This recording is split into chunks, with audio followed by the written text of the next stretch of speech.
tapat na serbisyo sa atong nasod. Ano ninyo, si Senator Pimentel ang ama sa local government code. Balaan ba ninyo na? Oo.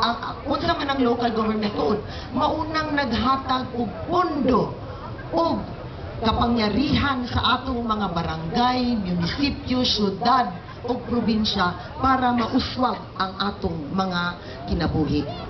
Balaan ninyo ang Mandawi, bago local government code, ang inyong pondo 19 million lamang. Karon pagkahuman sa local government code, ang inyong pondo 403 million.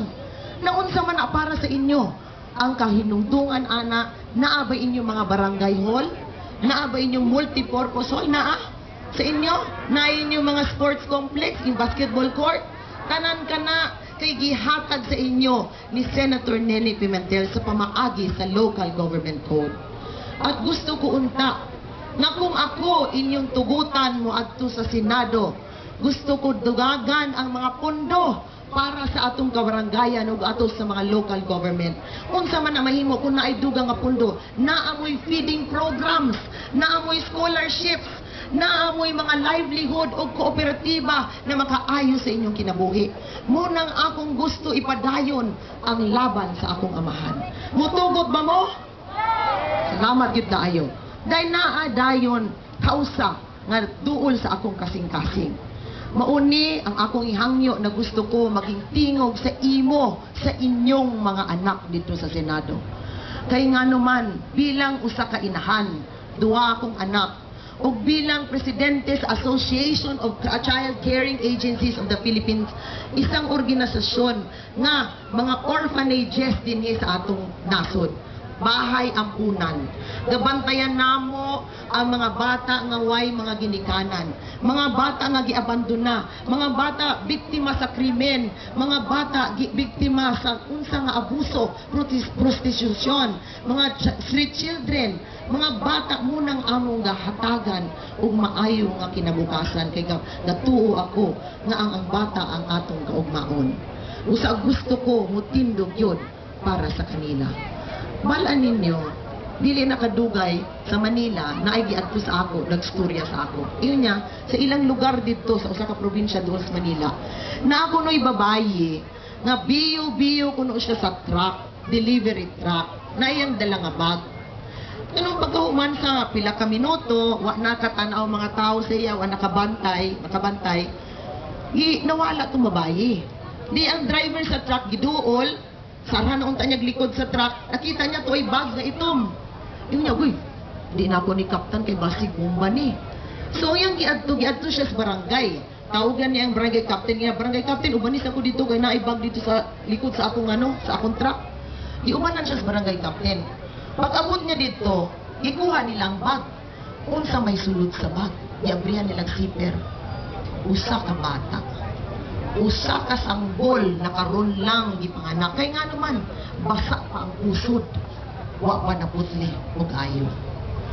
Kung ikaw inahan, imo man ang una-una ibilin man nimo ang imong anak. Di man gyud nato mahimo na. Usa gani taga trabaho, usa gani taga sikap para sa atong bata. Ngano man nahimo na sa usa ka inahan, na ibilin man. Kay ngano ang naisip nako unsa man sa kalisod sa kinabuhi karon, maura gyud na.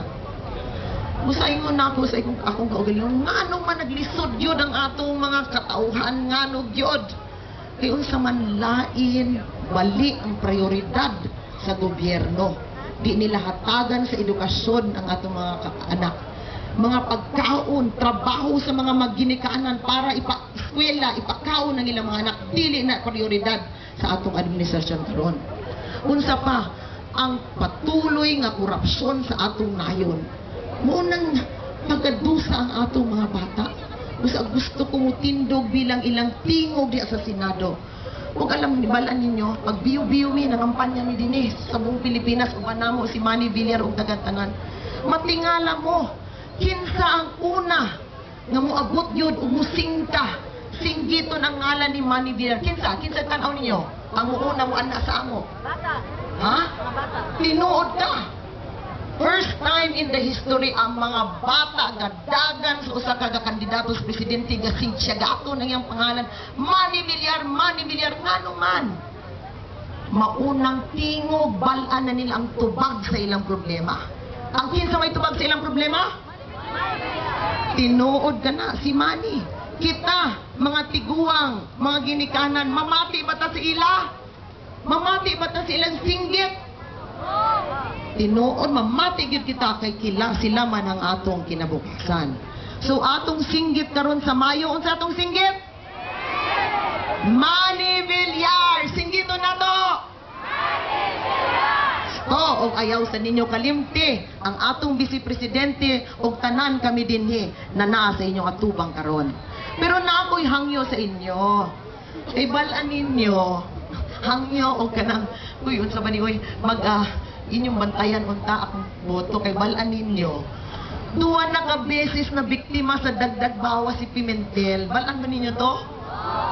1995 ang akong amahan si Nene Pimentel na biktima sa dagdag bawas, gilabanan niya kana kung saan naa siya sa Senado. 2007 gibiktima nilang akong igsuon si Coco Pimentel. Balaan ninyo itong Maguindanao? Gibiktima niya. Mutugot pa ba mo na ibiktimahon nila si Gwen Pimentel? Salamat kaayo sa inyo mga Cebuano. Palangga ta mo at God bless you.